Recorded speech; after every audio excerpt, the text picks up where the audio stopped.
अस्सलाम वालेकुम सज्जनों बेलियो तो मित्रों की हाल चाल है। उम्मीद है ਤੁਸੀਂ ਸਾਰੇ ਠੀਕ ਠਾਕ ਹੋਣਗੇ ਵਧੀਆ ਹੋਣਗੇ। ਤੇ ਜਨਾਬ ਅੱਜ ਮੈਂ ਤੁਹਾਡੇ ਨਾਲ ਸ਼ੇਅਰ ਕਰਨ ਲੱਗਾ ਮਾਊਂਟੇਨ ਏਰੀਆ ਦੇ ਵਿੱਚ ਖਤਰਨਾਕ ਤਰੀਨ ਰਾਤ ਤੇ ਕਿਵੇਂ ਜਿਹੜੀ ਗੁਜ਼ਾਰਨੀ ਆ ਸੀ ਤੇ ਉਹ ਤੁਹਾਡੀਆਂ ਚੀਜ਼ਾਂ ਜਿਹੜੀਆਂ ਮੈਂ ਸ਼ੇਅਰ ਕਰਦਾ ਤੁਹਾਡੇ ਨਾਲ। ਇਹ ਦੇਖੋ ਟੋਟਲੀ ਮੇਰੇ ਪਿੱਛੇ ਅਗਰ ਤੁਸੀਂ ਦੇਖ ਸਕਦੇ ਹੋ ਟੋਟਲੀ ਜੰਗਲ ਹੈਗਾ।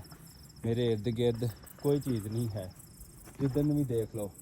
ਤੇ ਇਹ ਚੈਲੰਜ ਹੈ ਤੇ ਅਸੀਂ ਇਸ ਚੈਲੰਜ ਨੂੰ ਜਿਹੜਾ ਕੰਪਲੀਟ ਕਰਨਾ ਹੈਗਾ। ਮਾਊਂਟੇਨ ਏਰੀਆ ਦੇ ਵਿੱਚ ਇੱਕ ਖਤਰਨਾਕ ਤਰੀਨ ਜਿਹੜੀ ਹੈ ਨਾਈਟ ਗੁਜ਼ਾਰਨੀ, ਜਿੱਥੇ ਜੰਗਲੀ ਜਾਨਵਰ ਸ਼ੇਰ, ਚੀਤਾ, ਗਿੱਦੜ ਜਾਂ ਕੋਈ ਇਹੋ ਜਿਹੀ ਚੀਜ਼ ਹੋ ਸਕਦੀ, ਉਹਦੇ ਨਾਲ ਨਾਲ ਜੋ ਵੀ ਕੋਈ ਅਟੈਕਿੰਗ ਕਰਨ ਵਾਲੀਆਂ ਚੀਜ਼ਾਂ ਹੋ ਸਕਦੀਆਂ।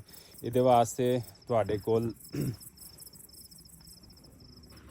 ਅਗਰ ਮਾਊਂਟੇਨ ਏਰੀਆ 'ਤੇ ਤੁਸੀਂ ਰਾਤ ਗੁਜ਼ਾਰਨੀ ਹੈ ਜਾਂ ਕੋਈ ਚੈਲੰਜ ਸਮਝਣਾ ਹੈ तो ਉਹਦੇ ਵਾਸਤੇ ਤੁਹਾਡੇ ਕੋਲ ਇੱਕ ਫਾਇਰਮੈਨ ਐਕਸ ਹੋਣਾ ਚਾਹੀਦਾ ਹੈ, ਅੱਛਾ ਕਿਸਮ ਦਾ ਖੰਜਰ ਹੋਣਾ ਚਾਹੀਦਾ ਹੈ ਔਰ ਤੁਹਾਨੂੰ ਆਪਣੀ ਸੇਫਟੀ ਵਾਸਤੇ तमाम ਚੀਜ਼ਾਂ ਹੋਣੀਆਂ ਚਾਹੀਦੀਆਂ ਜਿਹੜੀਆਂ ਕਿ ਸਾਡੇ ਕੈਂਪ 'ਚ ਮੌਜੂਦ ਨੇ।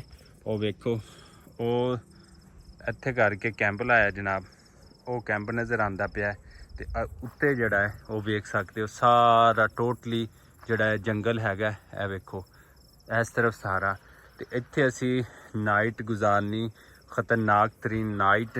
ਤੇ ਉੱਤੇ ਅਸੀਂ ਜਾ ਕੇ ਜਿਹੜੀ ਬਿਲਕੁਲ ਰੋਸ਼ਨੀ ਨਹੀਂ ਕਰ ਸਕਦੇ ਕਿਉਂਕਿ ਉੱਥੇ ਬੜੇ ਮਸਲੇ, ਸਿਰਫ ਟਾਰਚ ਲੈ ਕੇ ਜਾਵਾਂਗੇ ਤੇ ਉੱਥੇ ਅਸੀਂ ਜਿਹੜਾ ਨਾ ਟਾਰਚ ਹਸਬੇ ਜ਼ਰੂਰਤ ਜਿਹੜੀ ਅਸੀਂ ਬਾਲਾਂਗੇ ਰਾਤ ਦੇ ਟਾਈਮ। ਤੇ ਇਹ ਖਤਰਨਾਕ ਤਰੀਨ ਜਿਹੜੀਆਂ ਚੀਜ਼ਾਂ ਨੇ, ਇਹ ਵੇਖੋ ਨੀਰਾ ਜੰਗਲ ਹੈ ਤੇ ਇੱਥੇ ਅਸੀਂ ਵਨ ਨਾਈਟ ਜਿਹੜੀ ਹੈ ਇਹ ਗੁਜ਼ਾਰਨੀ ਹੈਗੀ ਹੈ। ਤੇ ਇਹ ਦੇਖੋ ਜਨਾਬ ਅਸੀਂ ਆਪਣੀ ਤਿਆਰੀ ਕਰ ਲਈ ਹੋਈ ਹੈ। ਸਾਡੇ ਕੋਲ ਇੱਕ ਅਦਰ ਟਾਰਚ ਆ, ਫਾਇਰਮੈਨ ਐਕਸ ਹੈਗਾ ਹੈ।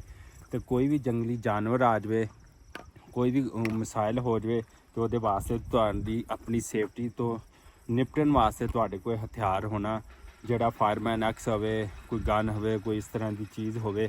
ਲੇਕਿਨ ਫਾਇਰਮੈਨ ਐਕਸ ਜ਼ਰੂਰੀ ਹੈ ਕਿਉਂਕਿ ਉੱਤੇ ਜਿਹੜੀਆਂ ਨੇ ਜੰਗਲੀ ਜਾਨਵਰ ਵੀ ਹੋ ਸਕਦੇ ਨੇ ਤੇ ਝਾੜੀਆਂ ਵੀ ਹੋ ਸਕਦੀਆਂ, ਉਹਨਾਂ ਨੂੰ ਸਾਫ਼ ਕਰਨ ਵਾਸਤੇ ਇਹ ਅਸੀਂ ਆਪਣਾ ਲਾ ਲਿਆ ਟੈਂਟ ਜਨਾਬ। ਵੇਖ ਸਕਦੇ ਹੋ ਇਹ ਸਾਡਾ ਟੈਂਟ ਜਿਹੜਾ ਨਾ ਉਹ ਲੱਗਾ ਪਿਆ ਹੈਗਾ।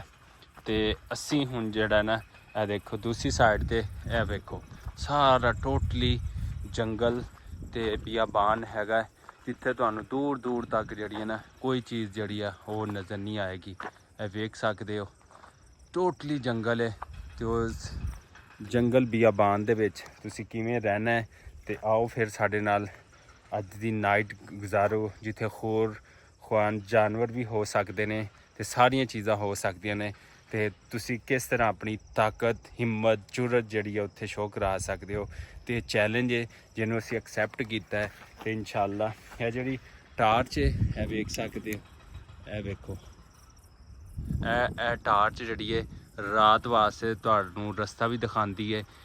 ਕੋਈ ਇੱਥੇ ਟੈਲੀਕਮਿਊਨੀਕੇਸ਼ਨ ਦਾ ਕੋਈ ਨਿਜ਼ਾਮ ਨਹੀਂ ਹੈਗਾ ਤੇ ਤੁਸੀਂ ਆਪਣੀ ਨਾਈਟ ਕਿਸ ਤਰ੍ਹਾਂ ਗੁਜ਼ਾਰਨੀ ਹੈ ਇਸ ਜੰਗਲ ਦੇ ਵਿੱਚ। ਇਹ ਵੇਖ ਸਕਦੇ ਦੂਰ ਦੂਰ ਤੱਕ ਇਹ ਜਿੱਥੇ ਵੀ ਹੈ ਦੇਖੋ ਦਰਖਤ ਦੇ ਉੱਤੇ ਲਾਈਟ ਪੈਂਦੀ ਪਈ ਹੈ ਨਾ, ਸਾਰਾ ਜੰਗਲ ਹੈਗਾ ਤੇ ਤੁਹਾਨੂੰ ਇੱਥੇ ਕੋਈ ਹੋਰ ਚੀਜ਼ ਨਹੀਂ ਨਜ਼ਰ ਆਏਗੀ ਸਿਵਾਏ ਮੇਰੇ ਚੈਨਲ ਨੂੰ ਐਕਸੈਪਟ ਕੀਤਾ ਹੈ। ਤੇ ਆਓ ਫਿਰ ਚੱਲੀਏ ਸਾਡੇ ਨਾਲ ਇੱਕ ਰਾਤ ਜੰਗਲ ਦੇ ਵਿੱਚ ਗੁਜ਼ਾਰੀਏ ਤੇ ਸਵੇਰ ਤੁਹਾਨੂੰ ਉਹਦਾ ਹਾਲ ਹਵਾਲ ਦੇਵਾਂਗੇ। ਅੱਲਾ ਨਿਗਹਿਬਾਨ ਤੇ ਦੁਆ ਕਰੋ ਇਸ ਚੈਨਲ ਨੂੰ ਅਸੀਂ ਜਿੱਤ ਜਾਈਏ ਤੇ ਫਿਰ ਸਵੇਰ ਮਿਲਾਂਗੇ, ਸਵੇਰ ਤੁਹਾਨੂੰ ਸਾਰੀਆਂ ਗੱਲਾਂ ਦੱਸਾਂਗੇ। ਖਤਰਨਾਕ ਤਰੀਨ ਰਾਤ ਜਿਵੇਂ ਕਿ ਤੁਸੀਂ ਪਿੱਛੇ ਦੇਖਿਆ ਸੀ ਜੰਗਲ 'ਚ ਗੁਜ਼ਾਰੀ ਤੇ ਪਰ ਅੱਲਾ ਦਾ ਸ਼ੁਕਰ ਅਸੀਂ ਗੁਜ਼ਾਰ ਲਈ। ਬਹੁਤ ਸਾਰੀਆਂ ਚੀਜ਼ਾਂ ਨੇ ਸਾਡੇ ਤੇ ਹਮਲਾ ਕੀਤਾ ਸੀਗਾ ਤੇ ਅਸੀਂ ਉਹ ਵੀਡੀਓ ਨਹੀਂ ਬਣਾ ਸਕੇ ਫਿਰ ਕਦੀ। ਪਰ ਅੱਲਾ ਦਾ ਸ਼ੁਕਰ ਇਹ ਹੋਇਆ ਕਿ ਅਸੀਂ ਚੈਲੰਜ ਜਿੱਤ ਲਿਆ। ਮਿਸਰੀ ਤੇ ਗੋਲਡਿੰਗ ਹੁੰਦੀਆਂ ਨੇ ਤੇ ਇੱਥੇ ਵੀ ਮਿਸਰੀ ਗੋਲਡਿੰਗ ਦੇ ਤੇ ਸਾਰਾ ਦਿਨ ਇਹ ਪਹਾੜਾਂ ਦੇ ਵਿੱਚ ਹੀ ਚੁਗਦੇ ਨੇ ਤੇ ਸ਼ਾਮ ਨੂੰ ਆਪਣੇ ਆਪ ਜਿਹੜਾ ਨਾ ਇਹ ਘਰ ਟੁਰ ਜਾਂਦੇ ਨੇ। ਇਹ ਵੇਖੋ ਤੇ ਇਨਸ਼ਾਅੱਲਾ ਮੌਕਾ ਮਿਲਿਆ ਤੇ ਤੁਹਾਨੂੰ ਗਾਵਾਂ ਵੀ ਇੱਥੇ ਦੀਆਂ ਦਿਖਾਵਾਂਗਾ ਜਿਹੜੀਆਂ ਦਿਨ ਨੂੰ ਛੋੜ ਦਿੰਦੇ, ਰਾਤ ਨੂੰ ਆਪੀ ਲਾਈਨ 'ਚ ਲੱਗ ਕੇ ਜਿਹੜੀਆਂ ਨਾ ਵਾਪਸੀ ਆ ਜਾਂਦੇ ਨੇ। ਤੇ ਇਸ ਪਹਾੜੀ ਇਲਾਕੇ ਦੀ ਜ਼ਿੰਦਗੀ ਦੇ ਨਾਲ ਨਾਲ ਜਿੱਥੇ ਕਿ ਤੁਹਾਨੂੰ ਪਿੱਛੇ ਵਲੌਗ ਹੀ ਦਿਖਾਇਆ, ਪਹਾੜੀ ਕੁੱਕੜ ਵੀ ਦੇਖ ਲਓ ਜਨਾਬੇ ਵਾਲਾ। ਇਹ ਵੇਖੋ ਜੀ ਇੱਥੇ ਜਿਹੜੀਆਂ ਗਾਵਾਂ ਜਿਹੜੀਆਂ ਨਾ ਉਹਨਾਂ ਨੂੰ ਵੀ ਛੱਡਣ ਆਉਂਦੇ ਨੇ, ਇੱਥੇ ਜੰਗਲ 'ਚ ਉੱਤੇ ਛੱਡ ਦਿੰਦੇ ਨੇ ਤੇ ਫਿਰ ਇਹ ਸਾਰਾ ਦਿਨ ਚੜ੍ਹਦੀਆਂ ਨੇ, ਸ਼ਾਮ ਨੂੰ ਆਪੇ ਘਰ ਜਾਂਦੀਆਂ ਨੇ। ਇਹ ਦੇਖੋ ਲੈ ਕੇ ਜਾਂਦੇ ਪਏ ਨੇ। ਅੱਛਾ ਜੀ, ਆ ਵੇਖ ਸਕਦੇ ਹੋ ਮੇਰੇ ਪਿੱਛੇ ਜਿਹੜੀਆਂ ਨਾ ਗਾਵਾਂ ਚਰਾਉਣ ਵਾਸਤੇ ਜੰਗਲ ਛੱਡਦੇ ਨੇ ਤੇ ਫਿਰ ਇੱਥੋਂ ਸ਼ਾਮ ਨੂੰ ਆਪੇ ਹੀ ਚਰ ਕੇ ਤੇ ਵਾਪਸ ਆ ਜਾਂਦੀਆਂ ਨੇ।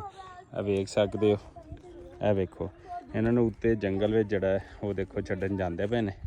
ਇਹ ਵੇਖ ਸਕਦੇ ਹੋ। ਉਹ ਫਿਰ ਉਹ ਤੋਂ ਬਾਅਦ ਜਿਹੜਾ ਨਾ ਇਹ ਵਾਪਸੀ ਸ਼ਾਮ ਨੂੰ ਆਪੇ ਖਾ ਪੀ ਕੇ ਵਾਪਸ ਆ ਜਾ ਉੱਤੇ ਜਾਂਦੀਆਂ ਨੇ ਜੰਗਲ 'ਚ ਮਾਸ਼ਾਅੱਲਾ ਨਾਲ।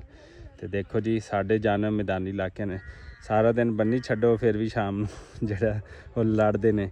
ਇਸੇ ਸਵੇਰ ਪਾਣੀ ਪੀਂਦੀਆਂ ਨੇ ਤੇ ਮੁੜ ਕੇ ਆ ਕੇ ਸ਼ਾਮ ਨੂੰ ਪਾਣੀ ਪੀਣਾ ਹੁੰਦਾ ਹੈ ਤੇ ਇੱਥੋਂ ਜੜੀ ਬੂਟੀਆਂ ਜੋ ਇਹਨਾਂ ਨੂੰ ਲੱਭਦਾ ਉਹ ਇਹਨਾਂ ਨੇ ਖਾਣਾ ਹੁੰਦਾ ਹੈ।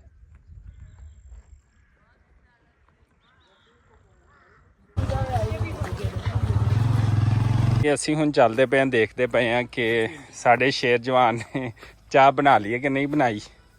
अस्सलाम वालेकुम तैयब साहब। जी सर, क्या हाँ जी, क्या हाल? ठीक हो? सर साहब कैसे हैं? अल्हम्दुलिल्लाह। चाह पक गई है? जी पुलाव थक गया मैं व्लॉग बना बना के। बॉयलिंग जो है ना वो शुरू हो चुका है। चलो माशाल्लाह जी, देखो जी चाय, सुभान अल्लाह, क्या बात है। इसे दुआ उम्मीद दे नाल जिथे रहो खुश रहो ते सानू दिओ इजाजत इस प्यारे प्यारे व्यू दे नाल। अल्लाह निगहबान। आए आप